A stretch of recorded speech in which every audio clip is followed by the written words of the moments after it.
Jep, oikein hyvää huomenta. Nämä aamukahvit tarjoaa strategisen tutkimuksen hanke kohtuusratkaisulla kohti sisukasta, vihreää ja oikeudenmukaista Suomea. Ja tästä hankkeesta tulee Hilma Möttönen ja myös mä oon siellä vetäjänä. Ja sitten nämä kahvit toteutuu yhteistyössä 1,5 median kanssa ja sieltä on Marja Heinonen ja Taneli Heikka meillä täällä. Ja sitten vieraat tänään, kun aiheena on 1,5 asteen elämäntapa, ovat Mikael Lettenmeier ja Jukka Kajan. Ja me puhutaan sekä yksilön tasolla että yhteiskunnan tasolla muutoksesta, joka tarvitaan, jotta päästäisiin sellaiseen tulevaisuuteen, joka on hyvä. Eli nythän on sen tyyppinen tilanne, että ei tarvitse muuta kuin jatkaa vaan tällä tiellä, jolla ollaan, niin oikein huonosti käy. Eli me ollaan menossa sellaista tulevaisuutta kohti, jota kukaan ei toivo, jota kukaan ei halua, ja siksi tarvitaan muutos. Ja sen muutoksen pitäisi läpäistä kokonaisia yhteiskuntia, päätöksentekoa ja jokaisen kansalaisen arkista käyttäytymistä. Tänään me keskitytään etenkin ilmastonmuutokseen, joka on asia, josta tiedeyhteisöllä on konsensusta ehkä enemmän kuin monesta muusta asiasta. Eli me tiedetään, että tämä nykyinen ilmastonmuutos poikkeaa niistä lukuisista maapallolla aikaisemmin olleista ilmastonmuutoksista, jotka eivät ole johtuneet ihmisestä, mutta tämä nykyinen johtuu pääasiassa ihmisen toiminnasta. Mielenkiintoista on se, että nämä ilmiöt, tällaiset planetaariset ilmiöt, edellyttää hyvin pitkän aikavälin ratkaisuja, ajattelua, ehkä jopa maailman hahmottamista, eli todellisuuskäsitystäkin, jossa katsotaan samaan aikaan pitkälle ja toisaalta tehdään toiminnassa muutoksia tänään, tässä ja nyt. Eli käytännössä esimerkiksi tänään päästetty hiilidioksidi on ilmakehässä 80 vuotta, eli se rasittaa meidän jälkeemme eläviä ihmisiä.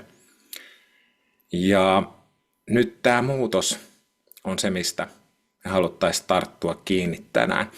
Eli miten tässä pitäisi toimia niin, että tulevaisuus olisi hyvä?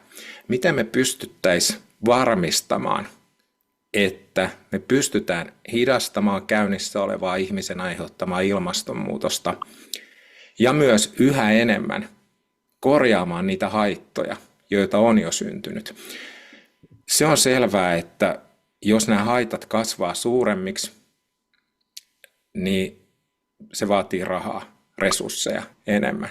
Eli käytännössä, jos vaikka sähköverkko menee nurin, niin ei sitä voida ajatella niin, että seuraava hallitus korjailee sitten, jos pystyy, jos rahaa on. Ei, vaan siihen pitää ryhtyä heti siihen korjaamiseen.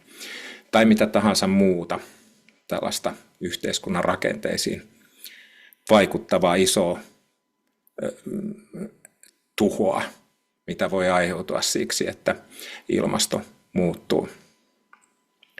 Niin, eli että ennaltaehkäiseminen olisi halvempaa ja se varmistaisi paremmin hyvän tulevaisuuden, mutta toisaalta se on epärealistista nyt. Eli on jo käynnissä niin selkeä muutos, että täytyy myös samaan aikaan valmistautua torjumaan haittoja ja jo torjua niitä ihan aktiivisesti. Tämä on tämä todellisuus, jossa eletään. Hienoa on se, että asia ei ole vielä karannut käsistä, mutta painetta nopeeseen toimintaan on, koska keikahduspisteiden ylikulkeminen tarkoittaa sitä, että planeetta alkaa itse kiihdyttämään ilmastonmuutosta ja silloin ihmisen mahdollisuudet vaikuttaa asiaan pienenevät. Eli kyse näissä keikahduspisteissä on vaikka ikiroudan sulamisesta tai merivirtojen kääntymisestä tai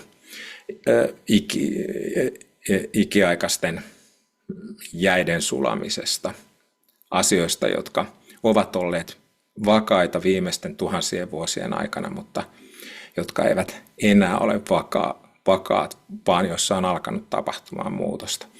Mutta nyt vielä asiat on mahdollisia ja siksi tässä on hienoa puhuakin siitä, että me tehdään se tulevaisuus, mikä on todeksi tekemisen arvoinen. Ja me lähdetään kohti ratkaisuja nyt tästä näin saman tien. Mikael, miltä tämä kuulostaa?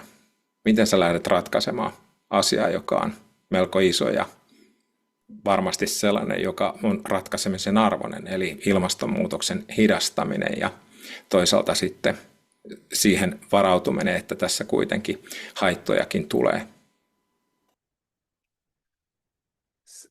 Että huomenta kaikille vaan täältäkin, niin siis se, mikä mä näen tässä hyvänä, on se, että meillä on oikeastaan, me tiedetään erittäin hyvin, mitä tarvitaan siihen ratkaisuun, mikä ei riitä. Ja meillä on tässä nyt ollut käynnissä tämmöinen EU-projekti, missä 5 eri maassa katsottiin kansalaisten ja muiden tahojen kanssa, mitä se edellyttäisi, jotta me päästäisiin 1,5 asteen elämäntapoihin, eli semmoisiin elämäntapoihin, joiden avulla pystyttäisiin pysymään Pariisin ilmastosopimuksen niin kuin rajojen sisällä. Ja no siinä opittiin, että kukaan EU-maista eikä monista muistakaan pystyy siihen enää ilman muutoksia elämäntavassa. Eli siellä laskeskeltiin ihan läpi, mihin päästään niin kuin teknologian muutoksilla ja todettiin, että ne ei tule riittämään. Sekään ei ole välttämättä täysin uutta, koska IPCCkin on sitä sanonut, mutta se tuli tässä aika hyvin vielä kerrattu ja osoitettu aika monen maan aineistolla. Eli me tarvitaan niitä muutoksia kulutuksessa. Sitten meillä oli siellä semmoisia työpajoja kansalaisten kanssa ja siellä opittiin, että kansalaisilla on kyllä valmius muutoksiin, mutta voidaan sanoa, kaikki ilmastoteot ei ole yhtä suosittuja. Siinä on suuriakin eroja. Ja toisaalta sitä kansalaisten valmiutta voidaan kyllä edistää erilaisin keinoin.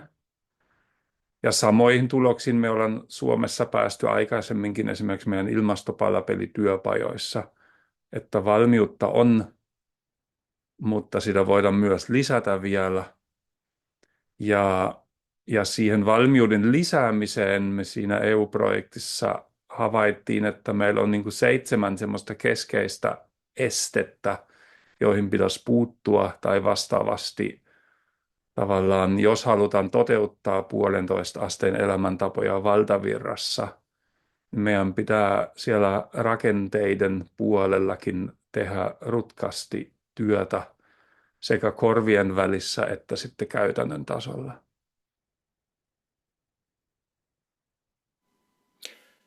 Selkeätä. Eli tämä vahvistaa sitä, että oikeasti muutoksia tarvitaan. Pelkkä teknologinen kehitys ei ratkaise, vaan nyt tarvitaan myös ihan arkisessa käyttäytymisessä muutoksia. Mikael toimii tutkijatohtorina Helsingin yliopistossa ja myös sitten vetää yritystä, jonka nimi on DMAT. Ja sitten meillä on toisena asiantuntijana Jukka Kajan, joka puhuu ruokaratkaisujen puolesta, entistä kestävämpien ruokaratkaisujen puolesta, eli on Pro Vegessä toiminnanjohtajana. Miltä tämä kuulostaa susta, Jukka? No kyllä mä nyökkäilin tuossa Mikaelin puheenvuoron aikana ja toimin, mihin hän päätti, että tarvitaan muutosta korvien välissä ja sitten rakenteissa, niin siinähän ne ratkaisut sitten onkin.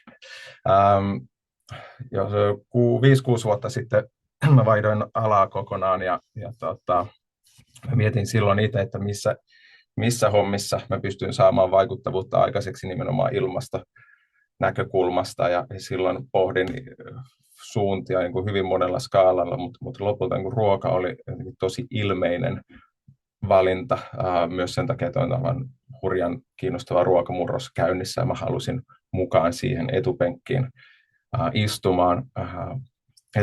Mun nämä omat pohdinnat tuli mieleen tuossa viime perjantaina, kun mä tapasin yhtä sijoittajaa, joka sitten puhui siitä, että miten hän on päätynyt ruokahommiin mukaan. Ja hän sanoi, että tämä on niin kuin kaikista näistä niin kuin isoista ilmastokysymyksistä se, joka on niin kuin hänen mielestään helpoin ratkaista. Että niin kuin liikenne, lennot, maantie, sähköautoissa on omat haasteensa, mutta ruuassa on niin kuin kaikki ne isot palikat jo paikallaan. Et vielä tarvitsisi niin kuin saada ne pään välissä ja sitten yhteiskunnan rakenteet mukaan, mutta ei ole mitään isoja teknologisia esteitä tai muuta, jotka estäisi jollakin tavalla, mutta kyllä se pääsisäinen muutos taitaa olla aika hemmetin haastava kyllä sitten lopulta. Joo, mä ajattelen niin, että olennaista olisi, että me saataisiin heti itse jotain hyvää. Ja sitten jos me samalla hoksattaisiin, että tässähän kokonaisuuskin voittaa, niin silloin oltaisiin ehkä niin kuin lanseeramassa sellaista muutosta, jolla on menestyksen mahdollisuudet. Ja nyt jos ajatellaan kulkutapoihin liittyvää muutosta ja sitten näitä kansanterveydellisiä haasteita, joita vähäinen lihasten käyttö aiheuttaa, niin siinäkin on aika herkullinen muutoksen mahdollisuus olemassa. Eli ihminen voi lihasvoimasta liikkumista lisäämällä saavuttaa itselleen heti sellaisia terveyshyötyjä, jotka alkaa tuntua arjessa, tai vaikka työhyvinvoinnissa, tai vaikka ajattelussa olevien ideoiden virtaamisessa. Ja sitten samalla se on just se ratkaisu, mikä on hyvä ilmaston kannalta ja kokonaisuuden kannalta ja joka on voittava, jos ajatellaan, mihin suuntaan tätä planeettaa kannattaa kääntää. Tai sitten ruokaratkaisuissa. Terveellisen ruoan suuntaan kääntäminen antaa itselle hyötyä. Kansantalous tykkää siitä, kun terveyssektorin ei tarvitse korjailla syömisestä aiheutuvia haittoja. Ja sitten samalla se terveellinen ruoka on myös sitä, joka on tulevaisuuden kannalta hyvä. Eli eikö tämä ole Mika sitä, mistä me on juteltu aikaisemminkin? Eli me laitetaan niin kuin sellainen ihmisen itsekkyys ja epäitsekkyys kimppaan ja palataan siihen, mitä meistä jokainen on. Me ollaan itsekkäitä olentoja ja samaan aikaan me ollaan epäitsekkäitä olentoja. Me ollaan egoisteja ja me ollaan altruisteja yhtä aikaa. Joo, se on yksi juttu tavallaan, tai yksi jännä juttu, kun ne, mä sanoisin, 1,5 asteen elämäntavoissakin ne hyödyt on tavallaan hyvin selkeitä. Ja no, se näkyy ruuassa, se näkyy liikkumisessa, se näkyy tietysti muuallakin. Mutta mä sanoisin ehkä vielä, lisäisin tuohon Jukan juttuun, että ruoka on tietysti myös niistä kaikista välttämättömin. Niin kuin vaikka mä istuisin kotona koko päivän, tai vaikka mä nukkuisin sillan alla tai metsässä, niin mun on pakko syödä. Niin siinä mielessä se on niin kuin välttämätöntä. Toisaalta siitäkin ollaan huomattu kyllä, että se ruoka on semmoinen, mihin voi ikään kuin lähteä muutoksiin joka päivä ja myös pienin askelin, niin se on siinä hyvä. Silti siinäkin tulee sitten esille just se, että kuinka iso laiva meillä on siinä käännettävänä. Ja siinä on toisaalta myös näkynyt viime vuosina mukavasti, että kuinka siellä tavallaan sekä sanotaan nyt vaikka kysyntä ja tarjonta niin kuin ruokkii toisiansa. Ainakin Suomen ruokamarkkinoilla se on niin kuin näkynyt mukavasti ja se muutos on jo alkanut, vaikka ei se tilastoissa vielä niin hurjan paljon näy. Kyllä joo, se on niin kuin ruoka näistä sikäli haastava, että niitä yksittäisiä päätöksiä pitää tehdä joka päivä niin hirveän monta, ja kun ruokavalinnat perustuu tosi voimakkaasti tapoihin ja tottumuksiin, jolloin autopilotti ohjaa niitä valintoja väistämättä tosi paljon, niin oliko jonkun tutkimuksen mukaan ihminen tekee 200 syömiseen liittyvää päätöstä päivässä. Ja jos niihin niin kuin jokaiseen autopilotti tarjoaa sen vanhan ratkaisun ja sit pitää tsempata jollakin tavalla, että pääsee sen autopilotin ohi, niin ei ne kestävät ruokavalinnat on ja etenkään niiden uusien tottumusten muodostaminen on aivan niin helppoa. Ja sitten vielä kun yhteiskunnan rakenteet tai se niin kuin, miten meidän ympäristö tai valintaympäristöt on muotoutunut, niin ne tukee just niitä vanhoja tottumuksia ja ne oikein ruokkii sitä autopilottia. Vaikka nyt marketissa niin pitää nähdä vähän vaivaa, jotta löytää ne kasvipohjaiset ruuat jostain ja niin poispäin. Ei aivan yksioikoista, mutta mahdollista. Ja sitten varmaan sellaista ehdottomuutta on aika paljon myöskin suomalaisessa suhtautumistavassa, että sitten se täytyy olla ihan kertaheitolla niin kuin laidasta toiseen reunaan se muutos, että siinä ei niin kuin siedetä sitä sellaista keskeneräisyyttä. Ja nyt tietysti jos ajattelee, että pystyykö ihminen olemaan täysin neutraali suhteessa ympäröivään todellisuuteen, suhteessa siihen luontoon, jonka osa itse jatkuvasti on, halusinpa sen sitten myöntää tai kieltää, niin eihän sitä pysty olemaan neutraali. Eli kaikki ihmisen tarvitsema otetaan luonnosta ja palautetaan luontoon. Et jos katselee tässä ympärilleen, että mikä tässä on sellaista, mikä ei olisi lähtöisin luonnosta, niin ei yhtään mikään. Että me ollaan osa tätä planeetan todellisuutta ja nyt meidän pitäisi se oma olemassaolo sujauttaa tähän planeetan todellisuuteen mahdollisimman vähillä vaurioilla, mahdollisimman niin kuin harmonisesti niin, että tämä kokonaisuus säilyisi ehjänä ja elinvoimaisena. Ja koska se on pohjimmiltaan ihan mahdotonta tehdä silleen aivan täydellisesti, niin mun mielestä se keskeneräisyyden sietäminen olisi aika hyvä asia, että niin kuin lähdetään tekemään pieniä tekoja kohti päämäärää, joka on kuitenkin kirkas ja selkeä. Ja nyt jos miettii sitten, että mikä oikeasti on suurta, niin ihan hyvä ehkä palauttaa nämä mittasuhteet. Että kyllä tässä maailmankaikkeudessa, niin kuin täällä meidän planeetalla, on aika pieni rooli. Tämä on sen verran suuri tämä kaikkeus, että ei ehkä, jos miettii tästä näkökulmasta, niin todella suuria asioita pysty kukaan ihminen tekemään, tai vaikka koko valtio tekisi jotain, niin onko se nyt tässä maailmankaikkeudessa suurta? Tai jos tämän sinisen planeetan poistaa kaikkeudesta, niin mikä muuttuu? No ei juuri mikään. Et jos tolle tielle lähtee, niin eihän mikään riitä. Eli kannattaakin mennä ihan toiseen suuntaan. Ajatella niin, että haluan antaa itselleni mielekkään merkityksellisyyden ja tarkoituksellisuuden tuntua täynnä olevan elämän nyt. Ja siksi päättäväisesti alan tekemään sen, mitä pitää tehdä, että tulevaisuus olisi houkuttelevan hyvä. Mä voisin Arto lisätä tähän, että sä mainitsit, että no ei tarvitse olla täydellistä, se on niin kuin totta, mutta silti on hyvä kannattaa silti lähteä tietyllä tavalla kokonaisvaltaisesti ja ymmärtää sitä kokonaiskuvaa. Sä mainitsit äsken, tai puhuit pienistä teoista, niin mä siihen ehkä vähän takertuisin, että me ollaan kyllä semmoisessa tilanteessa, että meidän pitäisi niin kuin ottaa ne suuretkin teot käyttöön, jotta ei takerruttaisi niin kuin pikkuasioihin, jotka ei sitä kokonaisuutta tule muuttamaan. Esimerkiksi ruoassahan paljon puhutaan, niin kuin, ja viime Suomen presidentin aikana vielä enemmän puhuttiin niin kuin ruokahävikistä, mutta kyllä täytyy myöntää, että se on niin kuin suht pieni tekijä Suomessa, että sillä ruokahävikillä ei saada sitä laivaa käännettyä Suomessa, koska meillä syntyy jo suhteellisen vähän sitä ruokahävikkiä. Mutta se, mitä me syödään, se ruokavalio, niin se on se iso juttu.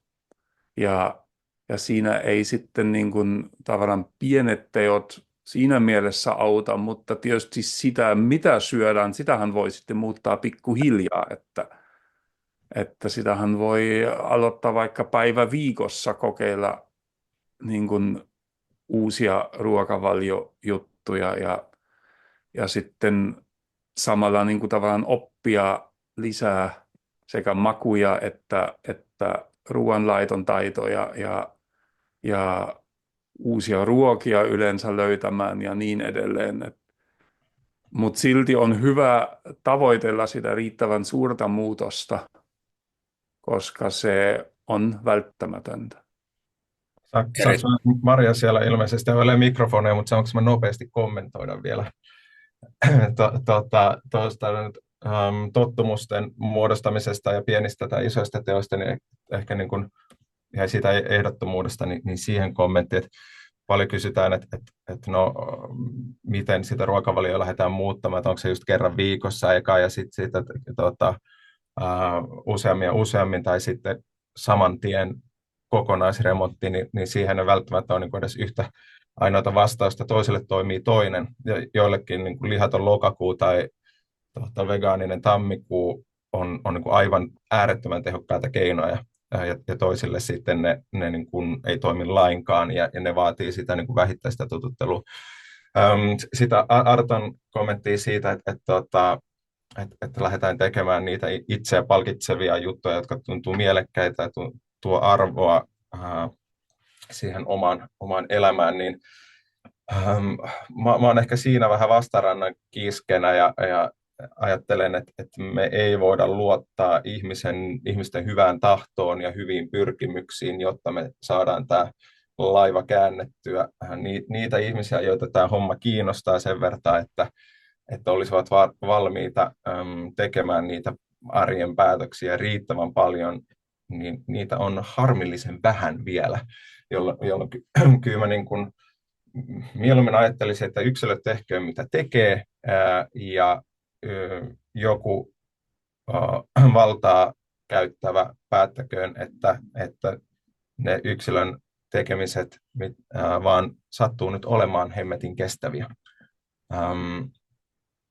Vaikka nyt se, että tarjotaan jossain tilaisuudessa kasvisruokaa defaulttina, niin sitä ei tarvitse sen yksilön siinä lähteä tekemään, koska se on joku muu jo päättänyt ja se on hyvää ja elämyksellistä ruokaa aivan kuin olisi jokin muu. Kiinnitin huomiota tuolla chatissa parissa kolmessa puheenvuorossa on tullut ilmi se, että meillä kestävä elämäntapa on itse asiassa tosi lähellä historiassa. Että on vanhoja ihmisiä, jotka vielä porskuttavat ja jotka ovat eläneet koko elämänsä aika kestävällä tavalla. Että täällä yhdessä kommentissa sanotaan, että ei ole koskaan lentänyt, ei käytä autoa, käyttää aina julkisia, harrastaa kävelyä, ui meressä tai käy julkisessa uimahallissa, kävelee kirjastoon, lukee lehdet, syö suomalaista perusruokaa eli juureksia ja marjoja ja niin poispäin. Lista on pitkä tällaisesta niin kuin, perinteisestä suomalaisesta elämäntavasta, joka on itse asiassa varsin kestävä. Herättääkö se, Mikael ja Jukka, teissä niin kuin toivoa, tai mitä se herättää, että tämä niin kuin elämäntavan muutos on tapahtunut niin tavattoman nopeasti? Et meidän ei tarvitse astua kovin isoa askelta taaksepäin, niin kuin historiallisesti taaksepäin, jotta me oltaisiin itse asiassa hyvin paljon kestävämmissä elämäntavoissa kuin tällä hetkellä ollaan.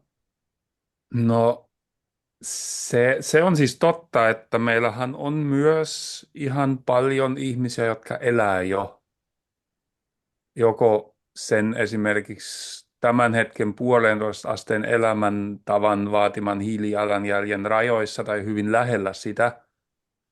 Mä en tiedä, onko siitä niin paljon apua, että siitä ei ole niin kauhean kauan, että elettiin selvästi kestävämmin, koska me ollaan nyt kuitenkin kymmeniä vuosia niin kuin myös ne rakenteet säädetty niin kuin toiseen suuntaan.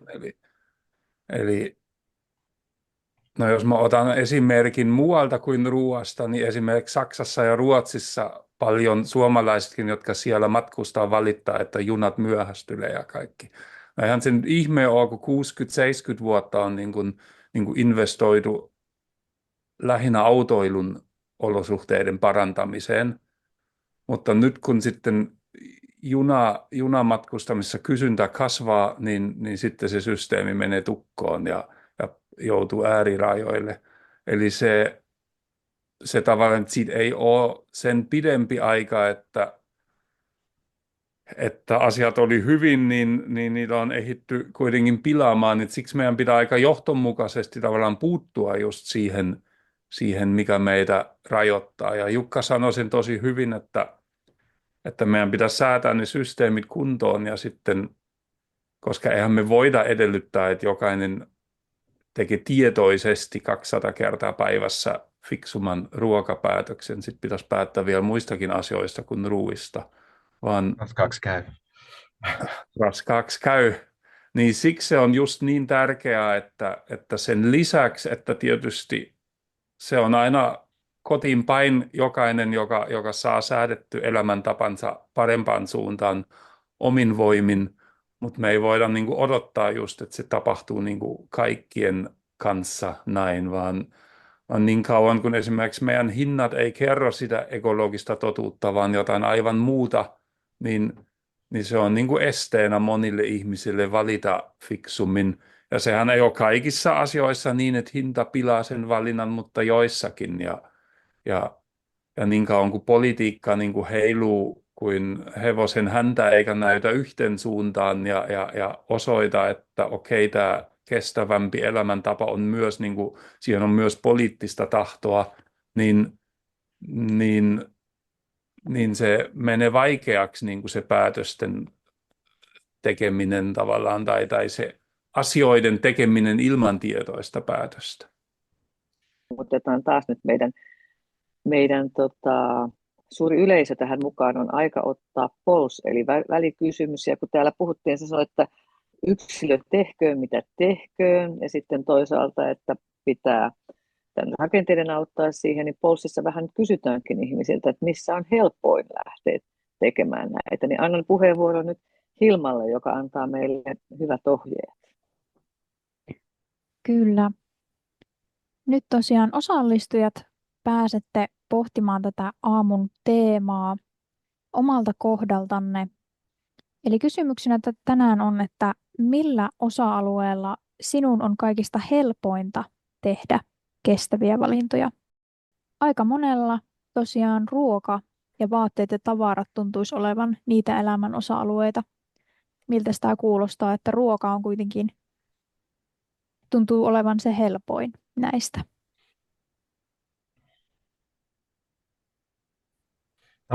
Tavallaan loogista,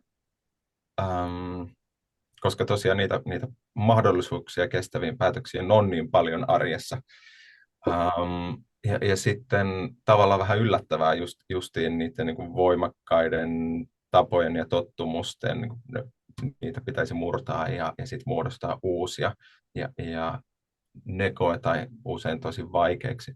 Tosi mielenkiintoiset tulokset. Ja sitten niin kuin vaikka asumiseen liittyvät niin kuin ratkaisut, niin ne on niin kuin tiettyyn pisteeseen asti sidottuja, mutta sitten just joku sähkösopimus tai jos on mahdollisuus hankkia maalämpö tai jotain muuta uusiutuvaa energiaa, niin sitten on niin kuin yksi päätös seuraavaksi 80 vuodeksi kuin joku maalämpöratkaisu, niin se on niin kuin toisaalta hirveän yksinkertaista ja vaikuttavaa, eikä vaadi siinä niin kuin jokaista päivää tehdä uutta maalämpöratkaisua ja 200 sellaista päivässä. Niin tuossa näkyy kyllä aika kivasti just se, melkein sanoisin, järjestys myös, just niin kuin sä sanoit, että kuinka usein pystytään puuttumaan asioihin. Et asumisessa on esimerkiksi niin kuin ehkä eniten lukittuna ne ratkaisut ja ne muutokset tehdään niin kuin suhteellisen harvoin, mutta siinäkin on tietysti sitten asioita, joihin pystyy vaikuttamaan nopeammin, mutta jos sä vaihdat sähkösopimuksen, niin se on yksi kerta tavallaan ja se on silti siinä.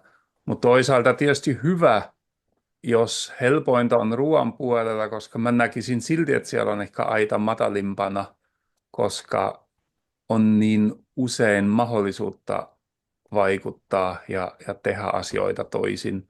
Ja toisaalta myös sen muutoksen voi ikään kuin käynnistää pikkuhiljaa. Ja sitten seuraavaksi sitten näköjään vaatteet ja tavarat, niin liikkuminenkin on ikään kuin, niin kuin sidottu tavallaan moniin tekijöihin, että jotka esimerkiksi missä sä asut, niin sehän ratkaisee, että onko sulla edes pääsy esimerkiksi joukkoliikenteeseen tai vaarattomaan pyöräilyyn. Joo, tässä aika hyvin taustalla on nähtävissä se rakenteen merkitys, että tällaiset niin kuin enemmän rakenteiden varassa toteutuvat asiat on tietysti hankalampia yksilölle. Ja niinpä meidän pitäisi muuttaa rakenteita. Ja tämä on se kiinnostavuus. Eli demokraattinen yhteiskunta kai ideaalitilanteessa toimii niin, että me kansalaiset määritellään meille sopivat päättäjät ja sitten meille sopivat päättäjät tekee meidän näköisiä päätöksiä ja yhteiskunnasta muodostuu rakenteiden osalta meidän oloinen paikka. Eli että jokainen meistä voi vaikuttaa oman elämänsä olosuhteisiin demokraattisessa yhteiskunnassa. Mutta sitten tällainen edustuksellinen demokratia, niin siinä jotenkin se yksittäinen kansalainen ja yksittäisen kansalaisen vaikutusmahdollisuudet on aika kaukana ehkä kuitenkin sitten siitä päätöksenteosta ja tuntuu siltä, että ei tästä kyllä mun näköistä yhteiskuntaa oikein tahdo muodostua. Eli se konsensus, se kompromissi, joka sieltä sitten poliittisena päätöksinä tulee yhteiskunnan rakenteiden muodossa, niin se ei oikein niin kuin sitten tahdokkaan vakuuttaa. Eli pitäisi varmaan mennä enemmän johonkin sellaiseen lähidemokratiaan ja lähteä niin kuin ehkä korttelitasolta tai kaupunginosatasolta tai pitäjätasolta miettimään asioita ja vaikuttamaan sitä kautta, niin voisi ehkä saada kokemuksen helpommin siitä, että nämä olosuhteet tässä muuttuu mun näköisiksi ja sillä on merkitystä, miten mä vaikutan tässä mun alueella, miten mä toimin, miten mä otan kantaa, kuinka aktiivinen kansalainen mä olen tai kuinka passiivinen. Miltä tämä kuulostaa, Mikael? No siis sehän on yksi juttu, että ne olosuhteet muuttaa mun näköisiksi, mutta mä korostaisin silti, että myös minä muutan koko ajan niitä olosuhteita sitten mun näköisiksi. Eli kun sä nyt puhuit tästä edustuksellisesta demokratiasta, niin se on nyt juuri viime kuun aikana tullut nyt surullisia uutisia Saksasta ja Itävallasta, että kuinka nopeasti se voi sitten keikahtaa tavallaan. Ja kun ihmiset niin kuin on ikään kuin tyytymättömiä siihen, mitä tapahtuu. Toisaalta just mä näkisin, että eihän siellä politiikassakaan niitä päätöksiä tapahtuu ennen kuin ne poliitikot voi olla varmoja, että ne päätökset on sitten suosittuja. Ja siksihän tässä kipuillaan niin paljon, niin sen takia just tavallaan se, että me muutetaan meidän omat käyttäytymiset tai arkipäätökset tai arkiasiat niin kuin kestävämmiksi, se on samalla osoitus myös politiikoille, että asioilla on tukea. Ja sitten tietysti helpompi niin kuin tehdä poliittisiakin päätöksiä, jos poliitikot tietää, että okei, yhä useampi ihminen haluaa näitä muutoksia. Että nämä voi niin kuin vahvistaa toisiansa myös nämä asiat, ja mä näkisin, että se olisi niin kuin hyvin tärkeää. Just noin. Ja toi on varmaan se ylipäätään se demokratian voima, että se pitää olla niin kuin liikettä molempiin suuntiin. Miltä tämä susta kuulostaa, Jukka? Joo, niin kuin, jos tämän hetken poliittista mielipideilmastoa ja tilannetta tulkitsee menemättä liian poliittiseksi kuitenkaan tässä, niin jotenkin ehkä vähän hassuakin siitä, kuinka vähän on tilaa millekään muulle keskustelulle kuin sellaiselle, missä on euron merkki perässä. Mä ehkä niin kuin ajattelin, että 10 vuotta sitten oli paljon voimakkaampaa sellaista ehkä niin kuin visiolähtöistä politiikkaa, että mitä kohti me halutaan mennä, mitä me halutaan saada aikaiseksi, kun tällä hetkellä ollaan tultu tosi niin kuin tiukasti siihen, että mistä voidaan säästää, miten kaikki voidaan numerillistaa. Ja kun ProVegessä tehdään vaikuttavuustyötä ja tavataan poliitikkoja, niin vaikka se on vähän lannistavaa, niin vähän kaiken joutuu vääntämään euronmuotoiseksi palikaksi, koska se rako, mihin se pitää sovittaa, niin valitettavasti on euronmuotoinen. Ja siihen, jos yrittää sitten niin kuin sovittaa jonkinnäköistä niin kuin ilmasto ja ympäristö, parempi ja kestävämpi ilmastopolitiikka 2030, niin ei se ei tällä hetkellä pure se viesti, jolloin sitten se viesti, mitä haluaa saada aikaiseksi, pitää jollakin tavalla ruksuttaa Excelin läpi, ja sitten siellä solussa viimeisenä lukee jotain euroa. On se sitten terveyshyödyt, Kööpenhaminan yliopistossa tehtiin justiin tutkimus pari vuotta sitten, jossa ravitsemussuositusten mukaisen ruokavalion, jos kaikki tanskalaiset söisivät niiden suositusten mukaan, niin säästäisi 2,7 miljardia euroa kansantaloudessa vuosittain. Niin se terveys on itseisarvo, mutta sitten se pitää ruksuttaa tällaiseen niin kuin, euromääräiseksi. Se kuulostaa ihan kivalta, vaikka se on spekulatiivinen ja luku, mutta aika kivan kuuloinen luku. Se on aika hassu se euromääräisyys siinä mielessä, että se ei ole pelkästään sitä, että se pitää vääntää euroksi, vaan se pitää vääntää vielä, jotta se politiikassakin menee perille niin kuin tavallaan lyhyen tähtäimen euroiksi. Koska siis Kyllä. se, että me niin kuin nukutaan niiden ilmastotoimenpiteiden ohi, Kyllä. niin se on kaikista kallein vaihtoehto. Juu. Se on vaan ongelma se, että se ei näy niin kuin heti tässä. Ja siksi me voidaan tässä tavallaan semmoista silmänlumetta pitää, että jos me ei tehdä mitään, niin se on mukaan edullisempaa. Mutta jos me nyt oikeasti niin kuin puolet maailman väestöstä joutuu muuttamaan toiseen paikkaan, niin me ei osata edes kuvitella, Just näin. tai sehän tarkoittaa, että meidän nykyisistä euroajatuksista ei ole mitään jäljellä siinä vaiheessa. Niin se on ehkä tässä vähän surkuhupaisaa, että ne pitää vielä osoittaa niin kuin lyhyellä tähtäimellä ne eurot, mutta sekin niin kuin onnistuu. Kyllä me tiedetään, että se ruokavalio säästäisi niin rahaa ja se terveellisempi liikkuminen säästäisi rahaa ja niin poispäin. Silti se pitää vääntää, koska yksi syy on ilmeisesti se, että meillä on niin kuin vahvoja intressitahoja, jotka hyötyy nykytilanteesta ja osaavat ikään kuin pyöritellä sitä lyhyen tähtäimen euroa sitten hyvin tehokkaasti.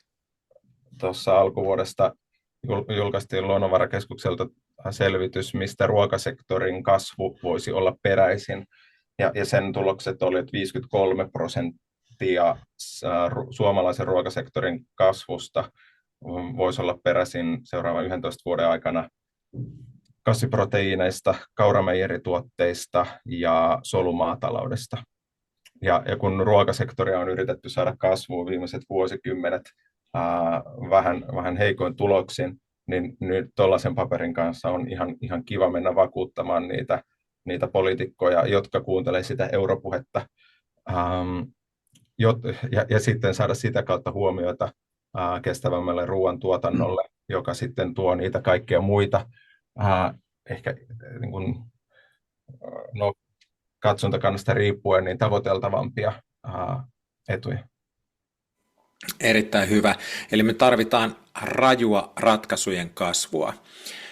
Ja nyt me ollaan ehkä sellaisessa murroksessa, missä meillä on kertakaikkisesti asioita, jotka on väistymään päin yhteiskunnasta, joilla ei ole pitkän aikavälin toivoa, jotka on niin kuin auringon laskun aloja. Ja sitten meillä on auringon nousun aloja, jotka pitäisi saada nosteeseen mahdollisimman nopeasti. Mitä nämä tällaiset auringon nousun alat on?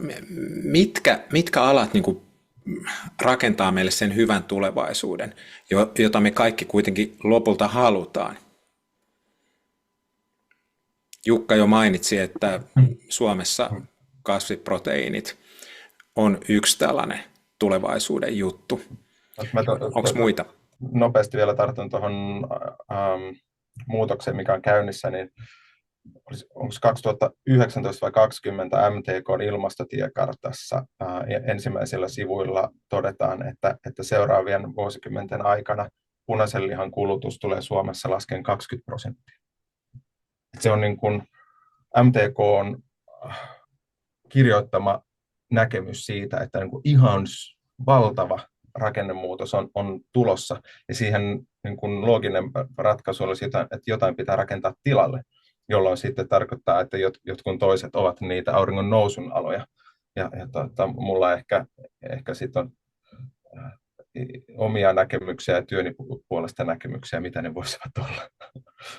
Ja sehän on, se 20% kuulostaa ikään kuin lihantuottajien näkökulmasta aika optimistiselta, mä sanoisin. Että jos me halutaan terveyshyötyjä, niin se saisi laskea vaikka 80% tai 90%, niin sitten oltaisiin niin kuin. Mutta se on, siis semmoinen, mikä mun nyt tuli tässä mieleen, että no siis se oli yksi niistä meidän 7 esteestä siinä projektissa oli se, että se kasvuhakuisuus, joka vähän niin kuin tavallaan estää sitä 1,5 asteen elämäntavan leviämistä. Mutta tuossa ruoan puolellahan se tulee musta jotenkin erityisesti esille, koska meillähän on nykyinen ruokasysteemi, missä ensiksi kasvatetaan kasveja, sitten niitä syötetään eläimille ja niitä sitten kaupataan ihmisille, niin sehän on semmoista niin kuin ikään kuin keinotekoista kasvua tavallaan, että jos me lähdetään siitä semmoisen systeemiin, missä ihminen syö suoraan tai lähes suoraan sitä kasviproteiinia, niin silloin niin kuin just meillä on sitten yksittäiset alat, jotka kasvaa, mutta ehkä se kokonaisuus ei voi sitten enää kasvaa siinä. Toisaalta jos me saadaan kaikki maailman väestö ruokittu asianmukaisesti, niin sekin on sitten ihan kiva niin kuin, ja tuo sitten omat niin kuin edellytykset ehkä hyvän tavallaan siihen, että ruokasektorikin tulee toimeen. Mutta niin Arto kysyi niitä auringonlaskun ja auringon nousun aloja, vai miten se olikaan, että mä näkisin kyllä, että kasviproteiinit ja yleensä kasvituotanto on yksi, mutta sittenhän meillä on niin kuin muutakin niin kuin näkyy, että tuolla asumisen puolella meillä näkyy jo niin kuin erittäin hyvin jotkut asiat, esimerkiksi niin kuin uudenlainen sähkön tuotanto ja myös uudenlainen sähkön kulutus, joka vähän nojautuu siihen, milloin on paljon sähköä tarjolla ja halvalla, mutta sitten toisaalta niin mä oon niin kuin ihmetellyt, että Suomessakaan ei vielä rakennetaan niin kuin kaikki talot niin kuin puusta. Sen sijaan, että tehtäisiin kiinalaisille vessapaperia varten sellua, niin se on jotain, mitä mä en ymmärrä. Niin kuin siinä olisi musta myös kasvumahdollisuus, mutta se ei saisi tietysti, että senkin pitää sitten olla taas jostain pois. Ehkä se kertakäyttöinen niin kuin just paperin käyttö tai puun raaka-aineen käyttö ei ole jotain kovin järkevää näin hitaasti kasvavien metsien maassa. Ja sitten samahan se on sitten liikenteen puolella, että no tällä hetkellähän on Saksassa nyt niin kuin esimerkiksi suuri pelko niin kuin politiikan piireissä, että autoteollisuus häviää Saksasta, koska näyttää siltä, että kiinalaiset niin kuin ratkaisee pelin niillä sähköautoilla, silti ei riitä vielä rohkeutta niin kuin nopeammin lähteä siihen pois niistä fossiiliautoista, niin siinäkin näkee tavallaan aika selvästi, että missä on auringon nousu, että pyöräilyssähän se on tapahtunut jo, niin kuin ajatellaan sähköpyöriä ja kaikkea, mutta hirveä potentiaali jäljellä, että siinäkin mä näkisin jonkun kovaakin kasvumahdollisuutta. Ja raideliikenne nyt on onneksi semmoinen, joka kasvaa ympäri Eurooppaa parhaillaan myös Suomessa, ja se on tietysti mukava havaita, että tavallaan meillä tapahtuu kyllä just tätä hyvää kasvuakin jo niin kuin monilla puolilla, että kysymys ehkä siitä sitten, että miten saadaan sen nopeutettua, että ehdittäisi niin kuin ajoissa tai lähes ajoissa vielä kääntämään tätä laivaa. Kyllä, siis tämä niin kuin, ja jos mä vielä otan kiinni tuohon ruokaan ja ruokamurrokseen ja sen tuomiin mahdollisuuksiin, niin on niin kuin väistämätöntä, että seuraavien vuosikymmenten aikana tapahtuu sekä Suomessa että etenkin globaalisti niin kuin aivan massiivinen niin kuin ruokamarkkinoiden uudelleenjako. Ja siellä on uusille pelureille, uusille innovaatioille, osaamiselle pelipaikat. Ja se, mikä me niin kuin mun mielestä omassa työssäni on aivan hurjan kutkuttavaa, on se, että tässä puhutaan niin kuin mahdollisuuksista ja mahdollisuuksista Suomelle. Meillä on tosi kiinnostavia raaka-aineita, jos lähtee niin kuin alkutuotannosta. Meillä on kauran ympärillä aivan hurjan kova osaaminen. Mikä voisi olla se seuraava kaura, johon nyt ruvetaan hakemaan sitä niin kuin globaalia kärkiasemaa. Meillä on aivan kärkitasoa maailmassa oleva elintarviketeknologian osaaminen. Puhumattakaan siitä niin kuin vielä niin kuin kunnon deep techistä ja bioteknologian ja elintarvikesovelluksista siellä. Justin Good Food Institute, kansainvälinen NGO ruokamurroksen parissa listasi Suomen yhdeksi edelläkävijäksi tuolla niin kuin, bioteknologian saralla ruokaan liittyen. Ongelma on ehkä vähän se, että me ei Suomessa tätä tajuta ja ymmärretä, että kuinka herkullinen, pun intended, mahdollisuus meillä on tässä käsillä. Viisaita sanoja. Mä ihmettelen myös viikko viikolta sitä, että ei niin kuin nähdä sitä, kuinka selkeä tulevaisuus on. Että ilmastonmuutos on agendalla 10 vuoden päästä ja vielä 20 vuodenkin päästä, ja ratkaisuja tarvitaan vuosi vuodelta enemmän. Onko näin? Tai luonnon monimuotoisuuden heikkeneminen. Tämä 6. sukupuuttoaalto ei ole mikään pikkujuttu. Ratkaisuja tarvitaan vuoden päästä paljon enemmän kuin tänä vuonna ja 15 vuoden päästä paljon enemmän kuin tänään. Tulevaisuus on täysin selkeä näiden asioiden suhteen, myös luonnonvarakysymysten suhteen täysin selkeä ja kirkas. Ja sitten täällä pähkäillä, pitäisikö vai ei. Tämä on planeetan tason muutos. Meillä olisi annettavaa siihen vaikka kuinka. Ja täällä, tiedätkö, käperytään johonkin nurkkaan tai pistään pää pensaaseen. Uskomatonta vässykkä- ja vellihousumeininkiä. Nyt siirrytään Santsi-kuppiin, joka on aika nopea tänään, vai mitä, Maria? No niin. Joo, kyllä huomaa, että teillä on niin intohimoiset keskustelut, että ette malta millään lopettaa, mutta jatketaan Santsikupissa vähän tätä, koska siellä on käyty intohimoista keskustelua koirista, eli lemmikeistä. Ja tämähän on tietyllä tavalla liittyy semmoiseen isompaan asiaan, mikä on se keskustelun ydin, että miten asiat on. Tässä otan suoraan lainauksen tältä yhdestä, että aika harvaa asiaa voi katsoa vain yhdestä näkökulmasta tai myöskään yhdestä päästönäkökulmasta. Esimerkiksi täällä mainittu koira on aika monimutkainen näkökulma, eli päästöjen ohella.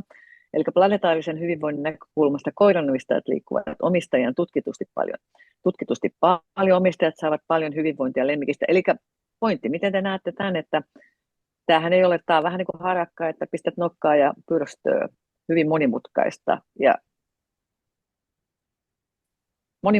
intohimoista. Miten ratkoa? No siis mun tuli nyt mieleen jotain, mä en tiedä, onko sillä mitään evidenssiä, mutta onko esimerkiksi koira-ihmiset semmoiset, jotka loppujen lopuksi matkustaa vähemmän, koska niillä on se koira huolettavana, mä en tiedä, mutta mä näkisin, että sehän voisi olla niin kuin suuri hyöty esimerkiksi koirasta, ja kyllähän koiraakin voi varmaan kasvattaa eri tavoin ja voi pitää eri kokoisia koiria ja niiden ruokavaliossakin voi olla niin kuin vaikuttamisen mahdollisuuksia, mutta silti siis se tietysti, kyllähän se on eläin siinä, missä muutkin eläimet ja siitä pitää niin kuin puhua tavallaan nyt, miten saataisiin se toimimaan ja hoidettua niin, että se olisi niin kuin ilmaston ja planeetan muuten kannalta mahdollisimman fiksua. Mulla ei lemmikkimaailmasta ole kovin paljon näkemystä ja tietämystä, mutta se niin kuin ruokaan liipaten, että onhan niin kuin lemmikkiruokabisnes aivan valtava. Jos sinne pystyy sitten tarjoamaan kestävämpiä ratkaisuja, niin se vaikuttavuus on tosi hurja. Ja pieni niin kuin tosi mielenkiintoinen nyanssi, että samanlaisia uuselintarvikelupia ei tarvita lemmikkiruokaan kuin ihmisruokaan. Joten nyt kaikki uudet ruokainnovaatiot, esimerkiksi solumaatalouteen liittyen, niin ne ensimmäinen market entry tulee lemmikkiruokiin. Esimerkiksi suomalainen Enifer, niin niiden ensimmäiset tuotteet ilmeisesti tulee olemaan lemmikkibisneksessä, lemmikkiruokabisneksessä, ennen kuin sitten päästään ihmisten ruokaan. Oikeastaan mä voisin ottaa tämän äskeisen lainauksen viimeisenkin lauseen. Nyt voidaan lähteä yleisemmälle tasolle koirista, muihinkin asioihin, tähän monimutkaiseen, että tässäkin, kuten monessa asiassa, tapa, miten elää koiran kanssa, ratkaisee paljon. Anteeksi, voitko toistaa? Tässäkin, kuten monessa asiassa, tapa, miten elää koiran kanssa, ratkaisee paljon. Varmaan sama pätee hyvin moneen muuhunkin asiaan kuin koiriin, että tämän voi hyvin yleiselle tasolle siirtää ja vähän niin kuin summaamaan sitä, mistä tässäkin keskustelussa aika paljon on kyse. Ilman muuta, sehän on monissa asioissa niin, ja siksi on just hyvä, mitä Artokin mainitsi aikaisemmin muistaakseni, että semmoista 100% ehdottomuutta ei välttämättä tarvita, vaan jatkuvaa muutosta parempaan. Eli jokuhan sanoi joskus, että 1000 epätäydellistä vegaania on parempi kuin 1 täydellinen, niin sitä kannattaa muistaa. Ja 1000 epätäydellistä autotonta on parempia kuin 1 täydellinen. Niin.